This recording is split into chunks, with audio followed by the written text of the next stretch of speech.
Reading Corner with Dad bonus episode. Reading Skyward, which comes out in November, and I'm gonna read chapter 3 today. Part 1, chapter 3. I sought refuge in the silent caverns. I didn't dare go back to my mother and grandmother. My mother would undoubtedly be happy. She'd lost a husband to the Krill and dreaded seeing me suffer the same fate.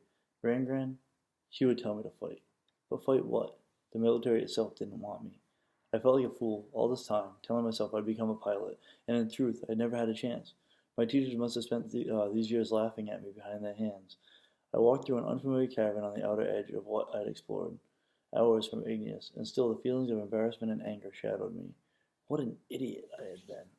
I reached the edge of a subterranean cliff and knelt, activating my father's light line by tapping 2 fingers against my palm, an action the bracelet could sense. It glowed more brightly. Gran said we'd brought these with us to treat us, that they were pieces of equipment used by explorers and warriors of old human space fleet. I wasn't supposed to have one, but everyone thought I had been destroyed when my father crashed. I placed my wrist against the stone of the cliff and tapped my fingers on my palm once more. This command made an energy line stick to the rock, connecting my bracelet to the stone. A 3-finger tap let out more slack. Using that, I could climb over the ledge, rope in hand, and lower myself to the bottom. After I landed, a 2-finger tap made the rope let go of the rock above, then snapped back into the bracelet housing. I didn't know how it worked, only that I needed to recharge it every month or two, something I did in secret by plugging it into the power lines in the caverns. I crept into a cavern filled with curdy mushrooms. They tasted foul, but were edible, and rats loved them. This would be prime hunting ground, so I turned off my light and settled down to wait, listening intently. I had never feared the darkness. It reminded me of the exercise Gran taught, where I floated up toward the singing stars. You couldn't fear the dark if you were a fighter, and I was a fighter. I was going to be a pilot. I looked upward, trying to push away those feelings of loss. Instead, I was soaring toward the stars, and I again thought that I could hear something calling to me, a sound like a distant flute. A nearby scraping pulled me back. Rat nails on stone. I raised my spear gun, familiar motions guiding me, and engaged a smidgen of light from my light line. The rat turned in a panic toward me. My finger trembled on the trigger, but I didn't fire as I scrambled away. What did it matter?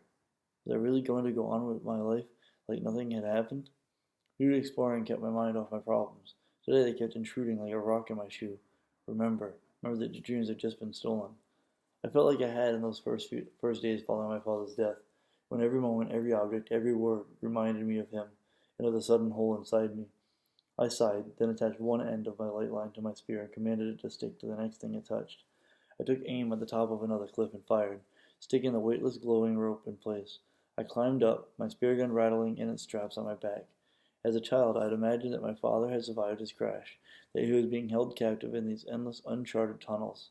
I imagined saving him, like a figure from Gran stories, Gilgamesh, or Joan of Arc, or Tarzan, or Greystoke, a hero. The cavern trembled softly, as if in outrage, and dust fell from the ceiling, in impact up on the surface. That was close, I thought. Had I climbed so far? I took out my book of hand-drawn maps. I'd been out here for quite a while by now, hours at least. I'd taken a nap a few caverns back. I checked the clock on my light line. Night had come and gone, and it was already approaching noon on the day of the test, which would happen in the evening. I probably should have headed back. Mom and Gran would worry if I didn't show up for the test. To hell with the test, I thought. Imagine the indignation I'd feel at being turned away at the door. Instead, I climbed up through a tight squeeze into another tunnel. Out here, my size was, for once, an advantage. Another impact rocked the caverns. With this much debris falling, climbing to the surface was definitely stupid. I didn't care. I was in a reckless mood. I felt almost heard something driving me forward. I kept climbing until finally reached a crack in the ceiling. Light shone through it, but it was an even, sterile white, not orange enough. Cool, dry air blew in also, which was a good sign. I pushed my pack ahead of me, then squirmed through the crack and out into the light. I looked up and saw the sky again. It never failed to take my breath away. A distant skylight shone down on a section of the land, but I was mostly in shadow. Overhead, the sky sparkled with a shower of falling debris, radiant lines like slashes. A formation of 3 Scout-class starfighters flew through it, watching. Falling debris was often broken pieces of ships or other space junk, and the salvation from it could be valuable. It played havoc with our radar, though. and could mask a Krell incursion.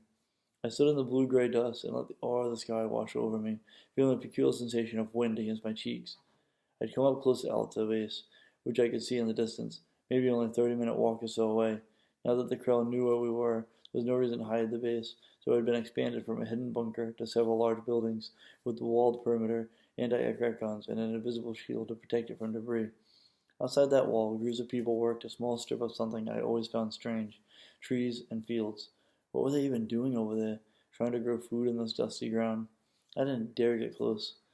The guards would take me for a scavenger from a distant cavern. Still, there was something dramatic about the stark green of those fields and the southern walls of the base. Alto was a monument to our determination. For 3 generations, humankind had lived like rats and nomads on this planet, but we would hide no longer. The flight of starships streaked toward Alta, and I took a step after them. Set your sights on something higher, my father had said. Something more grand. And where had that gotten me? I shouldered my pack and my spare gun, then hiked in the other direction.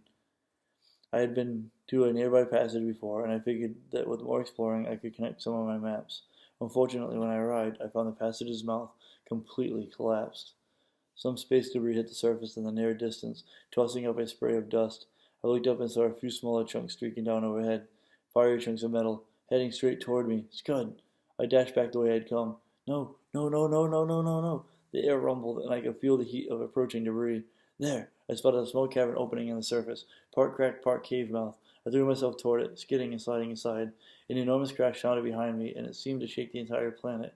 Frantic, I engaged my light line and slapped my hand against a stone as I fell in the churning chaos. I jerked up short, connected by the light line to the wall. As rock chips and pebbles flew across me, the cavern trembled. Then all grew still. I blinked, dust in my eyes, and found myself dangling by my light line in the center of a small cavern, maybe 10 or 15 meters high. I'd lost my pack somewhere, and I'd scraped my arm up pretty good. Great, just great, Spencer. This is what throwing a tantrum gets you. I groaned, my head throbbing, then tapped my fingers against my palm to let the light line out, lowering myself to the floor. I flopped down, catching my breath. Other impacts sounded in the distance, but they dwindled. Finally, I wobbled to my feet and dusted myself off. I managed to locate the strap of my bag, sticking out from some rubble nearby. I yanked it out, then checked the canteen and maps inside. They seemed okay. My spare gun was another matter. I found the handle, but there was no sign of the rest. It was probably buried in the mound of rubble.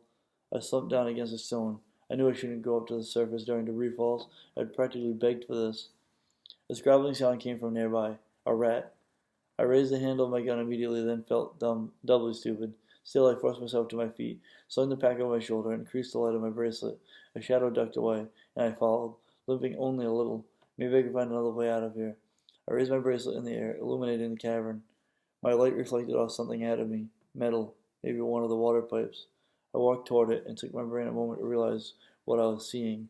There, nestled into the corner of the cavern, surrounded by rubble, was a ship.